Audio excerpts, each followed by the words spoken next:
Imagine a man so terrifying that even the toughest prison guards refused to make eye contact with him. A convict whose name alone could silence a room, whose crimes were so brutal that newspapers called him a monster in human skin. He didn't just break the law, he rewrote the definition of fear itself. This isn't just another criminal story. This is the shocking truth about the most dangerous convict in history, a man who turned every courtroom, every prison cell, and every city street into a stage for pure chaos. From the very beginning, he was different. Born into a broken home, his childhood was a storm of violence, neglect, and anger. While other children played games, he played with knives. Teachers described him as cold, emotionless, and strangely fascinated with control. At just 10 years old, he was already committing petty thefts and assaults, not for money, but for the thrill of power. Every crime was like a rehearsal for something bigger. By his teenage years, his behavior escalated. He wasn't just fighting in the streets, he was orchestrating violence. Small-time gangs began to follow his lead, drawn to his charisma but terrified of his temper. It was clear to everyone around him that this young man was headed down a path far darker than anyone could imagine. The world truly began to fear him when his first major crime hit the headlines. What started as a robbery turned into something far more sinister. Witnesses described a man who showed no hesitation, no remorse, and no sense of humanity. The brutality shocked investigators and made the public realize they weren't just dealing with another criminal. They were dealing with someone who thrived on fear itself. The police tried to capture him, but every attempt turned into a nightmare. He always seemed to be one step ahead, as if he enjoyed playing a cat-and-mouse game with the entire justice system. He taunted law enforcement, leaving behind disturbing messages that mocked their failures. Entire neighborhoods were paralyzed with fear, locking doors and windows, knowing he could strike anywhere, at any time. Finally, after years of chaos, he was caught. But for many, his capture didn't feel like a victory. It felt like a warning. Because even in handcuffs, his eyes carried the same chilling presence that once terrorized cities. Judges called him unrepentant. Psychologists labeled him a true sociopath.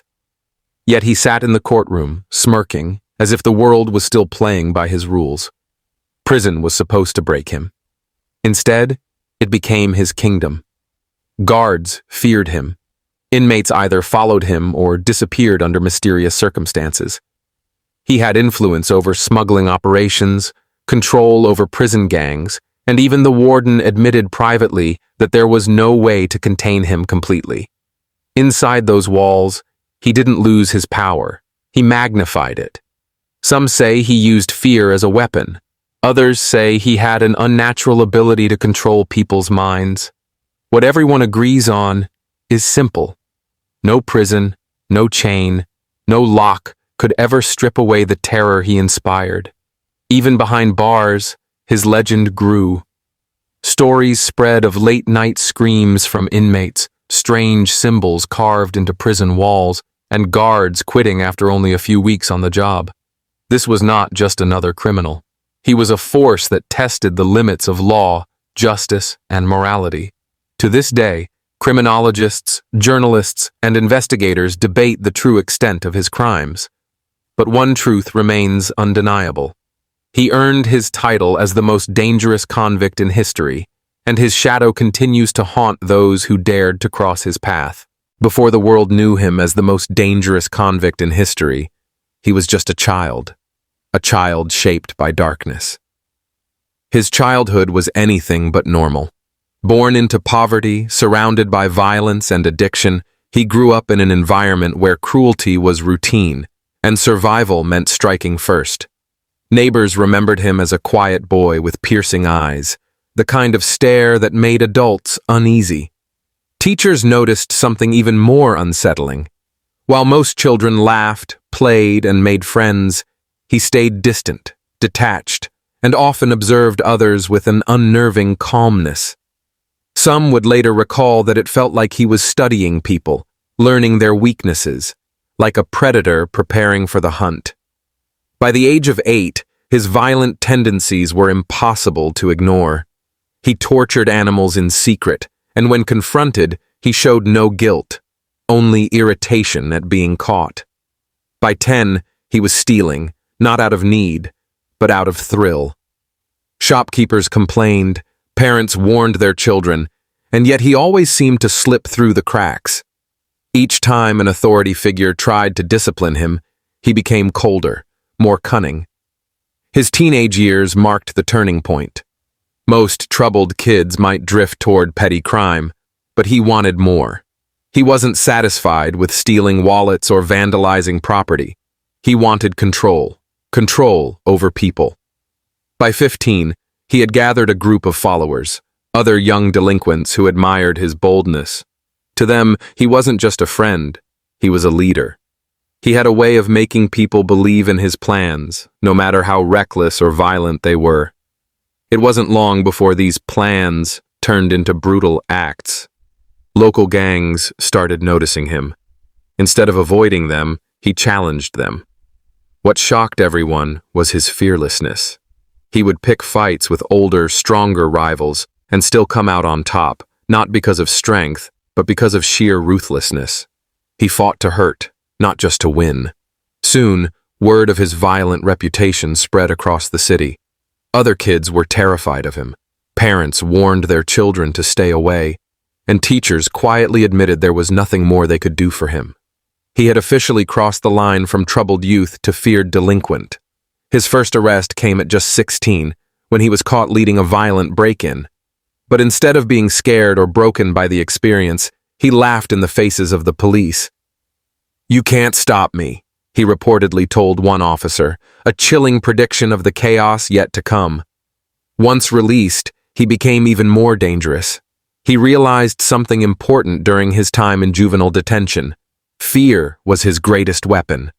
While others used fists or knives, he discovered the power of psychological control. By staring someone down, by making unpredictable threats, he could dominate people without even touching them.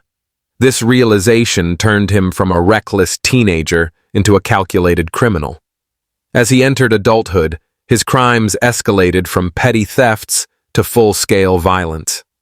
He orchestrated robberies, ambushes, and brutal attacks, always making sure to leave behind a signature of fear.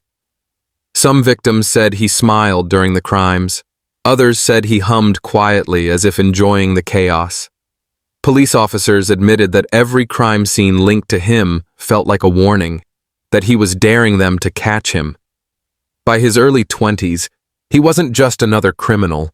He was already becoming a legend of fear. Gangs respected him, communities despised him, and police dreaded him. He was unpredictable, untouchable, and unstoppable. This was only the beginning. The crimes that would etch his name permanently into history were still ahead, and no one, not even the justice system, was ready for the storm he was about to unleash. By the time he entered his 20s, his reputation was already spreading like wildfire. But what came next would cement his place as one of the most feared criminals in history. The petty robberies and small-time gang fights were long behind him. Now, his crimes became bigger, bloodier, and far more terrifying. His first major crime to grab national attention started as a planned robbery. But what unfolded was pure carnage. He stormed into a local business with calculated precision, terrifying both employees and customers. Witnesses later described how calm he looked, as though he was simply running an errand. When resistance came, he unleashed a level of violence that shocked even hardened detectives. It wasn't just about stealing money, it was about sending a message. He wanted everyone to know that crossing him meant paying the ultimate price. From that day forward, fear followed him wherever he went. Police officers admitted they were terrified of facing him. He was ruthless, unpredictable, and always seemed to be 2 steps ahead of law enforcement. He began targeting not just random victims, but people of influence, business owners, rival gang leaders, even those who had testified against him. Every attack left behind a chilling signature: brutality without remorse. The media caught on quickly. Headlines screamed about the monster on the loose, and his name became synonymous with fear. Reporters painted him as a ghost, someone who could strike anywhere, anytime, and vanish without a trace. Communities began locking themselves indoors at night, terrified that they might be next. One of the most infamous incidents involved a home invasion that left investigators speechless. Unlike a typical burglary, this was carefully planned psychological warfare. He tormented his victims before striking, making sure they knew who was in control. Survivors described his cold, steady voice and the chilling way he seemed to enjoy every second of their fear. This wasn't about money, it was about domination. His ability to manipulate and terrify extended beyond his crimes. He often taunted the police, sending cryptic messages and mocking notes left behind at crime scenes. Detectives said it felt like he was playing a twisted game of chess, with each crime a calculated move designed to outsmart them. And time after time, he succeeded. At his peak, his reign of terror stretched across entire regions. Rival gangs stopped challenging him. Communities begged for protection, and some corrupt officials even looked the other way out of fear. It wasn't just crime anymore. It was an empire built on intimidation. But what truly horrified investigators wasn't just the number of crimes, it was the way he carried them out. Cold, efficient, without hesitation. Witnesses said he seemed almost mechanical, as if violence came as naturally to him as breathing. A few even claimed he smiled during his crimes, a chilling grin that left survivors haunted for life. One detective later admitted, "I've dealt with killers, gangsters, and psychopaths, but he was different. He didn't kill for money. He didn't kill for revenge. He killed because he enjoyed control. That's what made him so dangerous." The more authorities tried to catch him, the more emboldened he became. He slipped through raids, outsmarted surveillance, and even turned informants against each other. Each failed attempt to capture him only added to his legend. By now, the public wasn't just scared of him. They believed he was unstoppable. And then came the massacre that finally forced the nation to confront the monster it had allowed to grow. A single night of carnage left multiple victims, a community in shock, and police forces scrambling. The brutality was unlike anything seen before. It wasn't random, it wasn't chaotic. It was a display of power, a message carved in blood. This was the crime that finally convinced authorities he wasn't just another criminal. He was a predator who thrived on fear, someone who viewed violence as both art and entertainment. And from that moment, capturing him became less about justice and more about survival. When the police finally captured him, many believed the nightmare was over. After years of chaos, headlines declared victory, and the public breathed a sigh of relief. But they were wrong. His story didn't end with prison bars. It was only entering its darkest chapter. From the moment he stepped inside, it became clear this was no ordinary inmate. Most convicts arrived defeated, broken by the weight of their sentence. But not him. He walked into prison with the same chilling confidence he carried on the streets. Guards described the way he scanned the cell block on his first day, not with fear, but with calculation, as if he was already plotting how to take control. And control he did. Within weeks, he had turned the prison hierarchy upside down. Inmates who once ran the yard now followed his orders. He didn't just fight for respect, he demanded it. Those who resisted quickly regretted it. Some were beaten, others mysteriously disappeared, and rumors spread that even in confinement, he had ways of making people vanish. Fear once again became his greatest weapon. The guards weren't spared either. Some refused to go near his cell, admitting they felt an overwhelming sense of dread just being around him.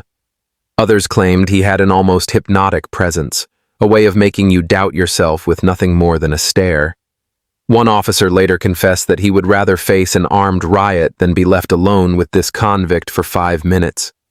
Inside the prison walls, he created an empire. Contraband flowed in and out under his command. Rival gangs merged under his influence.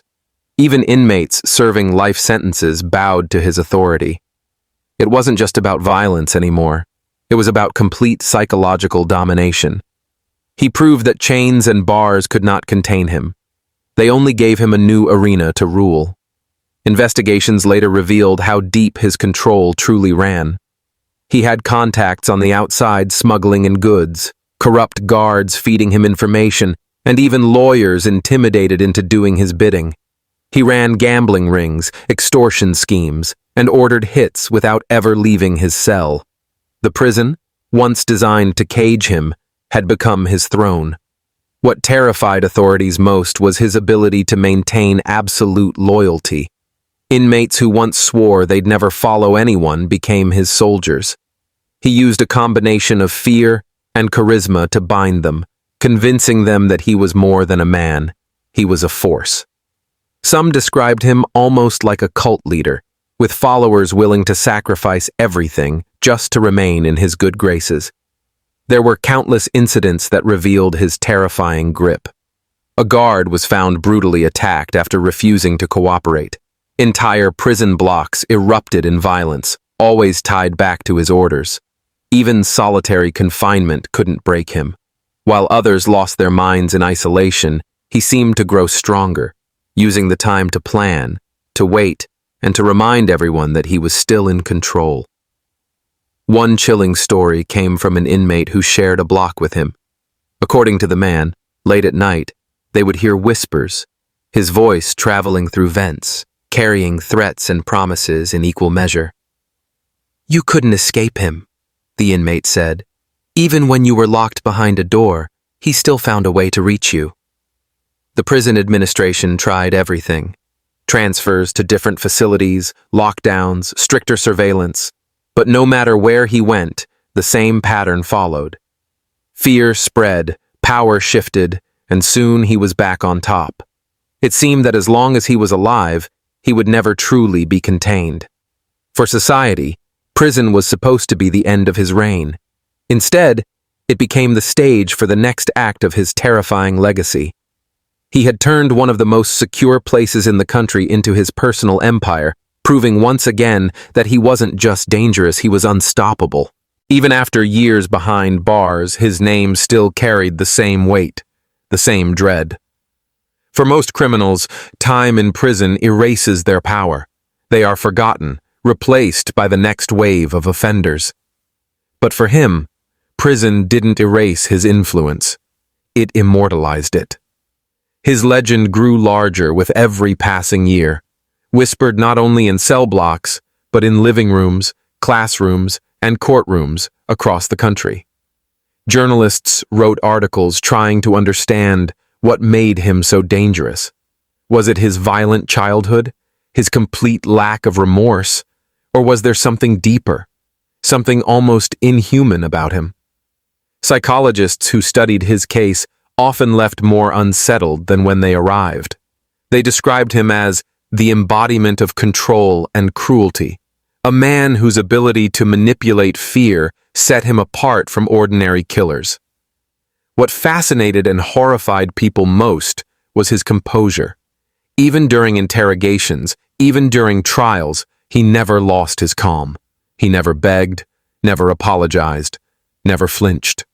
While other criminals broke down or tried to justify themselves, he simply stared at his accusers, almost daring them to keep looking into his eyes. Many who did would later say they felt as though they were looking into a void, an emptiness that could never be filled. For society, he became more than a man. He was a symbol, a warning of what humanity could become when stripped of empathy, morality, and restraint. His story became the subject of documentaries, books, and even college courses. Criminologists used him as the ultimate example of the criminal mind, while ordinary people whispered his name like a curse. Parents told their children stories of him not just as a criminal, but as a monster that once walked the streets. Inside prison, his control never truly ended. Even decades into his sentence, Younger inmates who had only heard of his reputation still treated him with respect. He had become a myth within the prison walls, untouchable, unbreakable, unforgettable. His influence crossed generations, proving that his reign of fear wasn't confined to his lifetime. It was eternal. Attempts to move him into maximum isolation failed to erase his impact. Even when his contact with the outside world was stripped away, the stories about him kept growing. Each rumor, each whisper, fed into the myth. Did he really order hits from solitary confinement? Did guards really quit their jobs after encountering him? Did prisoners really hear his voice echoing through the vents at night? Nobody could prove it all, but the very possibility was enough to keep the fear alive. What makes his legacy chilling is not just the body count or the brutality of his crimes, it's the psychological scar he left on society. He represented the idea that some people cannot be rehabilitated, cannot be reasoned with, cannot be broken. He reminded the world that evil is not always loud and chaotic. Sometimes it is calm, methodical, and patient. In the end, whether you see him as a product of a broken childhood, a master manipulator, or a true predator, one fact remains undeniable. He earned his title. He was not simply a convict. He was the most dangerous convict in history, a man who turned fear into a weapon, who made entire cities tremble, and who proved that even behind bars, terror has no chains. And perhaps that's the most haunting part, because even today, years after his capture, his shadow still lingers. His story serves as a reminder that monsters don't just exist in myths and nightmares. Sometimes they are very real, and sometimes they wear the face of a man who refuses to die in people's memories. This is why his name will never be forgotten. This is why he will always be remembered not as a criminal, not as an inmate, but as the most dangerous convict the world has ever known.